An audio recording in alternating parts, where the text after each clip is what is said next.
Hey guys, welcome back to another helpful video of Quick Guide, and in this video I am going to show you how to enable notifications of Netflix. So without any further ado, let's dive right into this exciting video.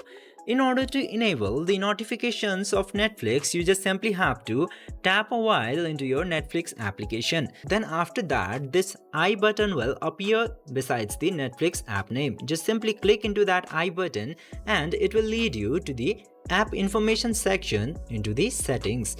Now you just simply have to find out permissions and notifications section into your device setting, and after that just simply tap into the notifications section, and you just simply have to allow this toggle for allow notification, and then your notification for Netflix will be enabled.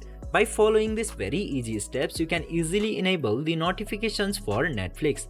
I hope this video was helpful for you. If yes, don't forget to like, share and subscribe to the channel to never miss another update. Thank you for watching the video.